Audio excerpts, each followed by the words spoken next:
Top 10 Addictive Adventure Anime with Overpowered Main Characters. Kicking off with number 10, The Beginning, After the End.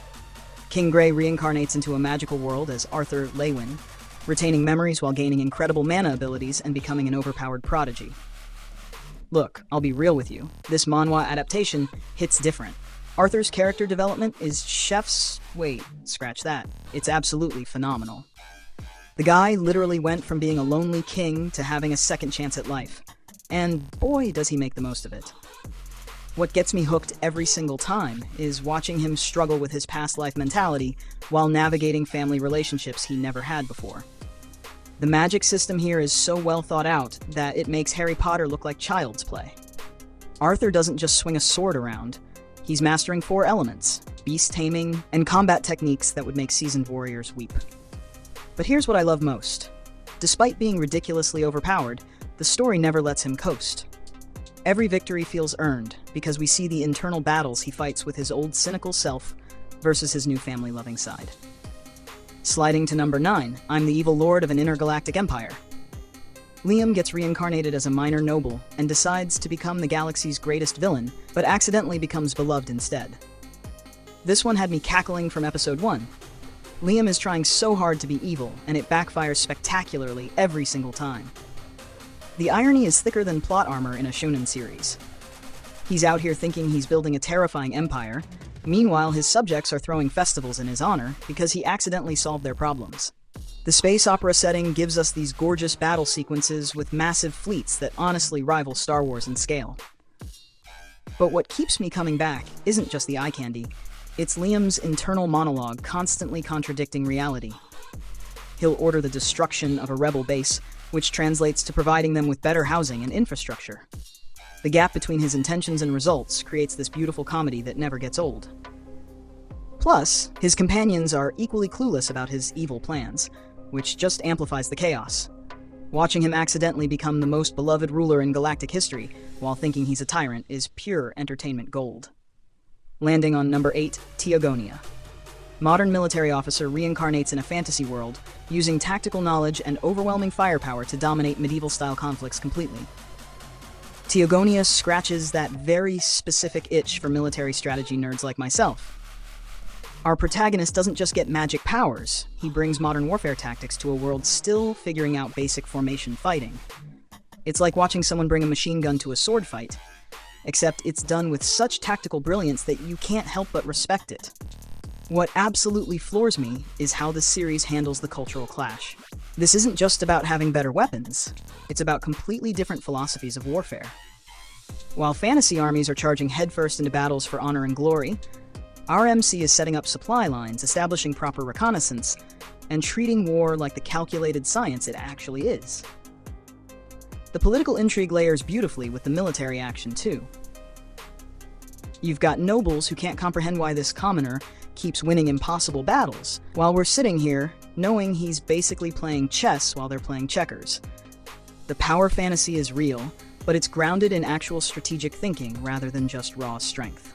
Looking at number 7, I left my A-rank party to help my former students reach the dungeon depths. Veteran adventurer Luke leaves his elite party to guide his former academy students through dangerous dungeons with his overwhelming experience. This one hits right in the feels, especially if you've ever had that one teacher who actually cared about your future. Luke's decision to step away from the big leagues to help his students isn't just noble, it's the kind of character motivation that makes you root for someone from minute 1. The dungeon exploration here is top-tier stuff.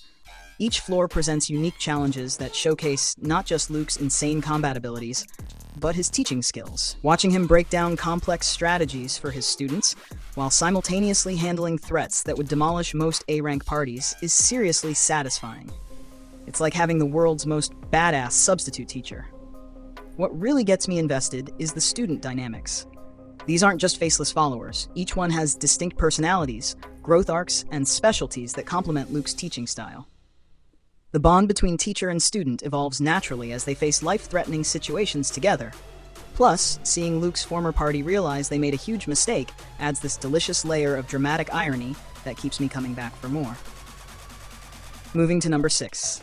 From bureaucrat to villainous, Dad's been reincarnated.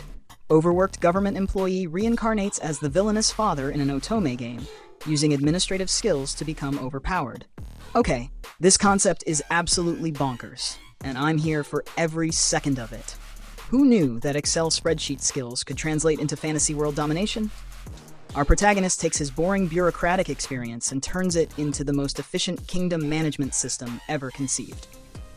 The comedy gold comes from watching this middle-aged office worker try to navigate noble politics while applying modern business principles.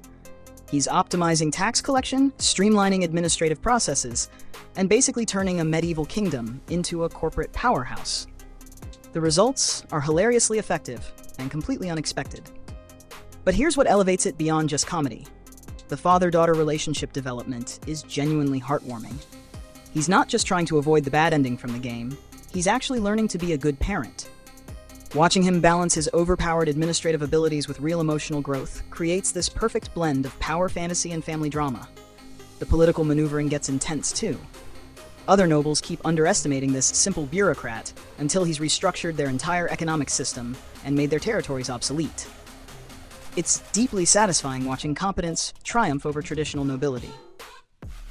Stepping into number 5. A gatherer's adventure in Isekai. Ryota gets transported to another world where his unique gathering skills become incredibly overpowered, turning simple resource collection into extraordinary adventures. This series completely flips the typical Isekai power fantasy on its head, and honestly, it's refreshing as heck. Instead of getting the standard chosen hero with legendary sword treatment, Ryota becomes stupidly overpowered through something as mundane as picking up items. The subversion is brilliant.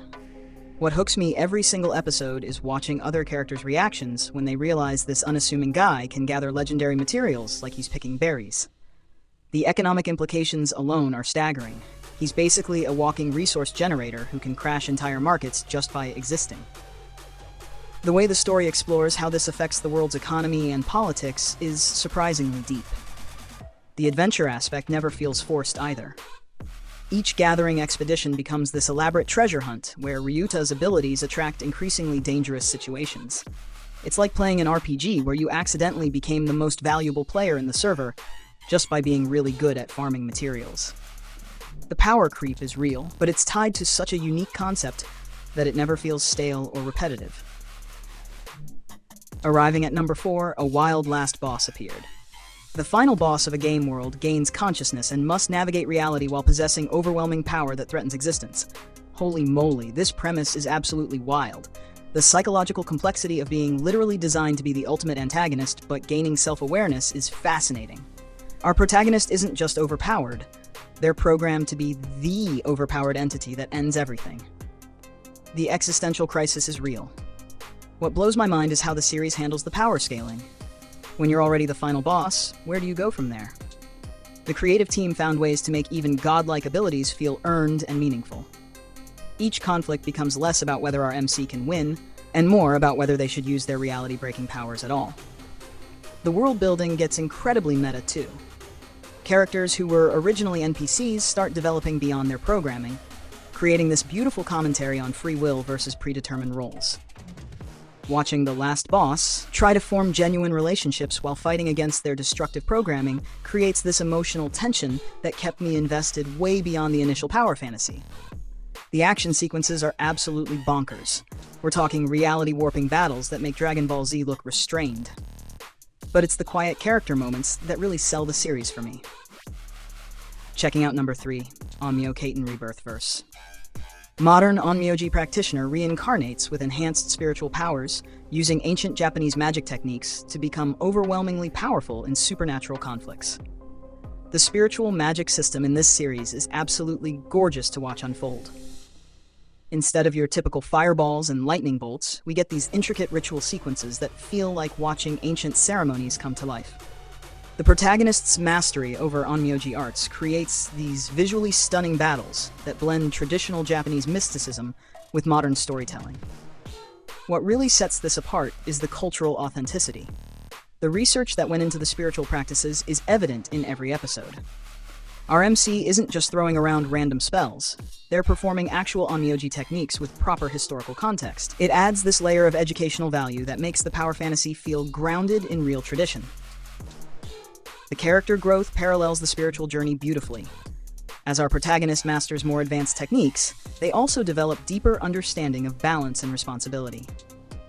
The overpowered abilities come with genuine spiritual weight, making each power-up feel like both an external and internal achievement. The supernatural threats scale perfectly with the protagonist's growing abilities, too. Just when you think they've mastered everything, ancient evils emerge that challenge not just their power, but their understanding of the spiritual world itself. Diving into number 2, the shy hero and the assassin princesses. Introverted hero gains incredible powers while being protected by deadly princess assassins, creating unique dynamics between overwhelming strength and social anxiety. The character contrast here is absolutely brilliant. You've got this guy who could probably level mountains, but he's too shy to order food at restaurants. The assassin princesses aren't just bodyguards. They're genuinely trying to help him overcome his social anxiety while dealing with threats that require planet-crushing power levels. What makes this series addictive is the relationship dynamics. Each princess has her own assassination specialty and personality that clashes beautifully with our hero's introversion. Watching them navigate both deadly political intrigue and basic social situations creates this perfect blend of high-stakes action and slice-of-life comedy. The power scaling is handled intelligently, too. Our shy hero's abilities grow stronger with his confidence, but his social anxiety creates these hilarious situations where he's accidentally devastating enemies while trying to avoid confrontation. The princesses have to constantly manage both external threats and their master's internal struggles. The romantic tension is subtle but effective. These are trained killers learning to be gentle with someone who could accidentally destroy them, while he's learning to trust people who are literally designed to eliminate threats. It's surprisingly wholesome, despite the violent premise. Reaching the top spot, number 1, Ugly Mug, Epic Fighter. Physically unattractive fighter gains incredible combat abilities, proving that true strength comes from within while dominating every battle encountered. This series absolutely destroyed my expectations and rebuilt them from scratch.